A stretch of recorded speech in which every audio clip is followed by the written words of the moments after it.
Mi nombre es Rafael Caballero, yo soy profesor de Derecho Administrativo en la Universidad Complutense de Madrid y llevo unos años, casi 4 ahora, en el Tribunal Constitucional. De esta segunda parte yo quiero hablaros un poquito del Consejo de Europa, un poquito del Tribunal y un poco del convenio, sobre todo de su jurisprudencia, y un poquito del convenio que ha aprobado ese tratado internacional en materia de acceso a la información. Respecto del Consejo de Europa, bueno, pues que nace después de la Guerra Mundial, 10 estados fundadores, el Benelux, los países nórdicos, que siempre han sido también avanzados en esto, ¿no?, de Dinamarca, Noruega, Suecia. De esta organización internacional es el Convenio Europeo para la Protección de Derechos Humanos y Libertades Fundamentales del año 50. Realmente se creó para eso, ¿no? Se crea y redactan una tabla de derechos que ha sido la tabla de derechos de los europeos durante todos estos años. Desde el punto de vista institucional, pues intenta reproducir un poco la estructura de órgano ejecutivo, órgano judicial y órgano legislativo, ¿no?, aunque con muchos matices, ¿no? Hay unos órganos complementarios, Congreso de Poderes Locales, es importante la Carta Europea de Autonomía Local que se aprobó, esta conferencia, ONGs y algunos comités pendientes de carácter consultivo. Entonces, en el convenio lo más importante para nosotros es el artículo 10, dedicado a la libertad de expresión, porque dentro de él, o además de la libertad de expresión, reconoce la libertad de recibir o de comunicar informaciones o ideas sin que pueda haber injerencia de autoridades públicas y sin consideración de fronteras, ¿no? Entonces, en esta frase es donde la jurisprudencia del Tribunal Europeo de Derechos Humanos ha enganchado el derecho de acceso a la información pública. En el apartado segundo se refiere a los límites del derecho y entonces dice que puede haber límites, es decir, formalidades, condiciones, restricciones, sanciones, pero para que sean estas admisibles tienen que estar previstas en la ley, ser necesarias en una sociedad democrática y perseguir alguno de estos objetivos.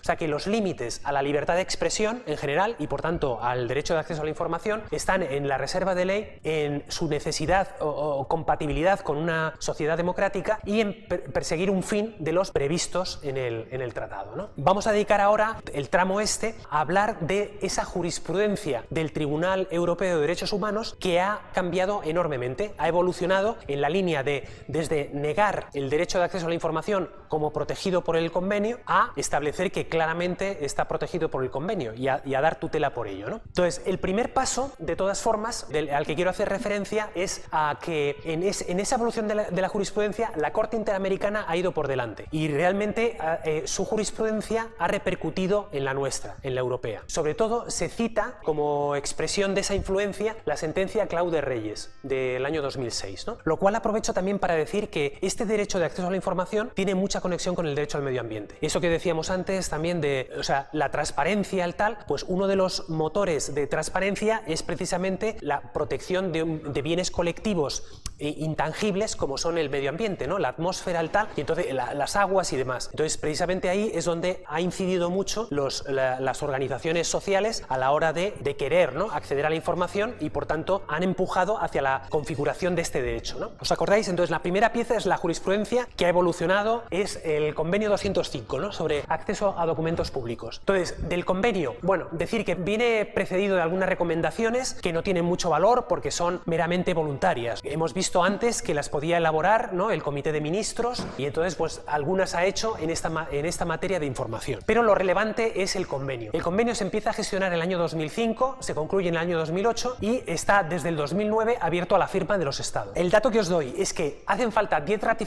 ratificaciones para su entrada en vigor y llevamos 9. Ni Alemania, ni Italia, ni Reino Unido, ni España, que yo recuerde, lo han. Con lo cual, digamos, está un poco tocado, ¿no? Ahora bien, el convenio es importante porque pretende crear este mínimo estándar común en toda Europa del derecho activo a pedir información pública, ¿no?, documentos públicos. Bueno, tiene estos 23 preceptos y demás. En ese sentido, esto es derecho futurible, pero para que tengamos una idea, pues con esto, digamos, cierro mi exposición, ¿no? Que sepáis que el convenio prevé que el objeto del derecho de acceso son los documentos. Ahora bien, entiende por documento un concepto muy amplio, ¿no? Es toda información registrada en cualquier soporte, elaborada o recibida y en poder de las autoridades públicas. Bueno, con lo cual, digamos, es efectivamente amplio el deseo de dar reconocimiento a ese derecho. El tema de los documentos inexistentes, pero generables, esto que hemos visto, la información que se puede elaborar, en principio no estaría protegida como tal, ¿no? Y luego está el asunto de los documentos internos o preparatorios, que es donde se escapan muchos organismos públicos, llamando a los documentos importantes, llamándoles borradores. Esto es un borrador y por tanto tal, pero ahí es donde se está cociendo el asunto. Yo aquí os podía hablar de, pues, os sonará la ANECA, la Agencia Española, la Agencia Nacional de Evaluación y de la Acreditación de Profesorado, es un organismo público español que hace eso. Todo lo importante de la evaluación de los profesores lo llama borrador y entonces solo te da el dato final. Tienes tantos puntos, ya, pero yo quiero saber de dónde salen los puntos, ¿no? Que dónde va bien, dónde no. Te doy no, pero es que eso es borrador. ¿Cómo que es borrador? Bueno, en fin. Entonces, una vía de escapatoria en el acceso a la información es calificar de borrador o de esquema, no sé cómo llamarlo, de tal, a ese documento, ¿no? Y los titulares son toda persona física o jurídica sin discriminación por razón de origen, nacionalidad o lugar de residencia, ¿no? Y esto que decíamos antes, sin acreditación previa de interés. No hace falta legitimación. No tengo que decir para qué la quiero, ¿no? ¿Para quiénes? Autoridades administrativas. Sobre todo es el poder ejecutivo, podríamos decir. Pero también los órganos legislativos y judiciales en la medida en que ejercen potestades administrativas. Límites del derecho tienen que estar establecidos en la ley, ser proporcionados y necesarios y estar conectados con alguno de los objetivos previstos en el convenio, que son todos estos